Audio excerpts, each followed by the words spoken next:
So thanks for joining me today, Brian. It's an absolute pleasure. Can you tell me a little bit about yourself, your background, and Beyondtrust? Absolutely. So I'm Brian Chappell. I'm one of the senior product managers at Beyondtrust. I primarily look after our PASM platform. So, something that's very key at the current time in the industry. Personally, I have a background that stretches way too far back to really talk about. Okay. But I've had experience across both vendor and reseller and OEM space, so I've got a really good feel for what people need and how they need to implement things, and also the business processes that go around that. I joined Beyondtrust about 7.5 years ago. It was interesting because I'd been quite a negative person about cybersecurity companies because there's a lot of FUD that went on, 10 years ago, and that put me off a lot. But Beyondtrust struck me as an organization that was actually far more focused on delivering something that worked than trying to scare people into buying it. And so that appealed. The scare tactics are quite often used, aren't they? Oh yeah, and they can be quite aggressive. Yeah. I don't want people who are dealing with us to be worried about things. Anxious, on edge. Yeah, right? exactly. Yeah. There are concerns to have, and they're legitimate concerns. But let's actually be honest about this. There are certain things you can fix, certain things you can defend against, and certain things you can't. Yeah. And as long as you understand that and grasp that, then it enables you then to move forward logically without that fear in the back of your head, I've got to do something. And the products themselves, I found, they enable you to do best practice. Yeah. So best practice, I've been an architect, so I always think of best practice as being things that these guys develop in this ivory tower somewhere with perfect users and perfect networks, and it's a great world. But then we have to take that and we have to make that into our best practice. Yeah, of course. And in doing, the Beyondtrust products were flexible enough that you can get to your version. You can evolve from a very open security model and refine it down until you are fully in control. And I mean, that's a fundamentally important thing. We want control, but we don't want to do it in a way that actually impedes people's ability. Control, right? That's very boxed and Yeah, absolutely. We don't want to impede productivity at the end of the day, because I kind of think in some ways cybersecurity may not be the correct title for us in a way. So what do you think it should be? I kind of feel it could be business continuity. Fair enough, yeah. When we don't do our job well, business stops. Yeah. It's a fairly easy one to look at, and it's a boards good way of putting understand it, that. actually, right? Yeah, definitely. And the boards are more and more open to this, no? Yeah. Before, security was kind of put off in its own corner, siloed, and now it's becoming part of the business. It's more of a holistic approach. Is that how you're seeing it as well? Yeah, definitely. I mean, you think about a CISO 10 years ago, they would have probably reported into the CIO or the CFO. They're not actually a C-suiter. Now they're up there. Yeah, exactly. They're equal playing level. Yeah, exactly. So they now are contributing, and people are realizing that cybersecurity should be part of the fabric of the organization. I think some of the challenges there is with the staff of the organization itself, because the human factor. The human factor, because we see year on year out these drivers to say we need to teach them more, we need to educate them. Education. And we educate them, and they go, yeah, okay, fine, whatever. And I think some of that's down to the fact that as cybersecurity people, we just go, no. Can I have iTunes? No. Can I go onto this website? No. And it's really limiting a team, right? Yeah. A whole organization, and they're still going to do it, aren't they? The shadow IT is still a huge problem. Yeah. I saw a survey, I can't remember whose survey it was actually, earlier this week at Infosec here, where somebody was saying that you survey companies and they say they think they have 40 or 50 cloud systems, but when they're surveyed, it's more like 1,300. Because of all the stuff that users are setting up themselves and putting company data onto. Yeah. Wow. So that, I think actually it was one of Forescout. Forescout? Yeah. I think it was their survey. But it's an interesting statistic and something you see over and over.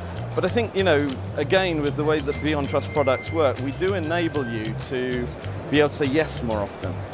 So a lot of our tools focus on starting with a standard user and then enabling that user to do things rather than starting with an admin or a root and trying to lock them down. I'll admit, giving them some more flexibility. Yeah, so if I'm in control, if they're a standard user, there's very little risk in that platform. And if I can then turn around and say, well, yeah, you can have iTunes on your desk to listen to your music. You can have your photos on there or whatever else. I'm not adding risk to my organization, and that's another fundamental thing, coming back to that business continuity thing. We're all about limiting risk. Yeah. There'll always be risk. We have to accept the appropriate bits that are there, because people will get in. Yeah. You know, but it's then a matter of when, not if, right? Exactly. We've seen that emblazoned outside Infosec for many, many years. Yeah. And I think that is an absolute reality. And I honestly think in some ways, companies who don't think they've been hacked were probably hacked, but they didn't find anything. Well, it's concerning, right? Exactly. The hackers found nothing of interest, so they didn't take anything. You got lucky. Or they did, and you still don't know. That's even worse. That's right? the more worrying one of the entire situation. Yeah. So it's you know, once you begin to accept those realities and you can deal with those, you know, the sufficiently motivated individual will get past any defense you put in place. Yeah. So work on the stuff you can protect, work on the approaches you can take, and try and do them sympathetically with the people who are working in the organisation. Because the more you do that, the more we say yes. Yeah. I think that then gives them a more positive feel towards us. So when we tell them stuff like this phishing stuff is really risky, do take that extra moment to think about what you're clicking on. Yeah, of course. I think you get a more positive uptake. Then when you go at it at a very anxious, negative kind of perspective, and right? especially when you've said no to them for years. So they'll come with us on that security journey, and we get to that thing of it actually being part of the fabric of the organisation and everyone just engaging with it. Right? Yeah. I kind of probably something that probably shouldn't go in. Kind of the idea of a security architect I find kind of interesting because security is a cross-cutting concern. Doesn't matter if you're an enterprise architect, a software architect, a solutions architect. Security should be part of what you do. It's not a separate item. So the idea that you would treat it separately is just kind of you're coming at it from the wrong angle to start with.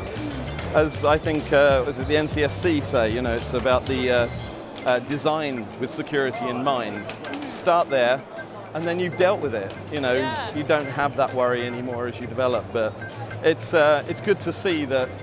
Certainly, I think more broadly, we've seen the uptake of the cybersecurity industry. PAM has obviously been quite a positive space.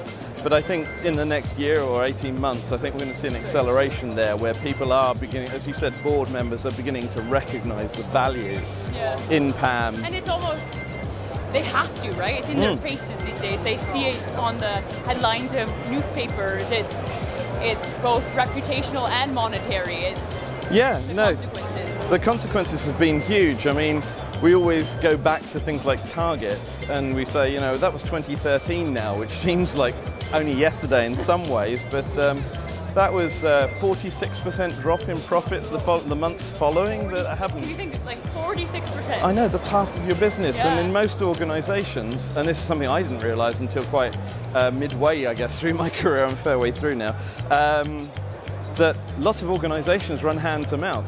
If you don't make your profit target this month, there is no company next week. So companies, exactly. So Target were lucky they're a big established organization. They're the kind of company that can come back from it, but most can't. No, exactly. So they're lucky to be in that position. The rest that need to be careful because, again, you look at hacking, we all like to think that there's a hacker out there banging away at our systems, but 90% of it, I would say personally, is drive-by. I got a tool. It could be something like Metasploit. Community Edition is brilliant. I scanned. I found some vulnerabilities. I went in and had a look. Bam. TalkTalk in the UK a few years ago. Was it a 20-year-old and two 15-year-olds or something? It was a very, very unlikely criminal gang. So I think we have to be very cognizant of the fact that it's not always very targeted and some of it is just scattergun and you really don't want to be on the receiving end of that. Absolutely not. So you do need to make sure you've got those vulnerabilities closed. You need to make sure that you've got the privilege issue covered because nearly every... privilege is definitely something that we keep seeing coming up in our community itself. Yeah, absolutely. And you think about it, every intrusion you see tends to be a vulnerability and privilege. It might be privilege then a vulnerability or a vulnerability to get privilege, but if you can deal with those two things and limit the risk in that space, you've got every opportunity to actually be as secure as you can possibly be.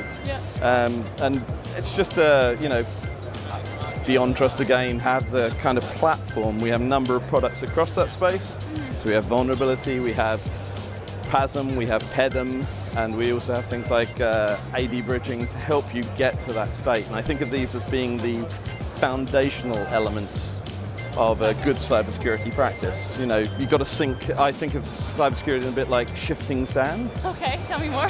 Well, if you think that the landscape's changing every single day. Literally every day, isn't yeah. it? Yeah. And so I was in Dubai at GITEX, and obviously lots of sand there, so it came to my mind that these sands were moving around every day, and people were building platforms on top of that, and then the sand moves and the platform falls over.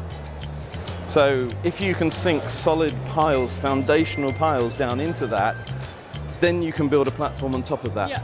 So it's avoid the bells and whistles, get the basics right. And for me, that's the biggest thing. For the last 7 years, I've been saying we need to get the basics right. Still people getting hacked through vulnerabilities and privileges, which could be easily dealt with. So, you know, I think that's a real good takeaway for people to just keep it simple. Keep it simple. Yeah, absolutely. Well, thanks so much for joining me today, Brian. It's been an absolute pleasure, Paige.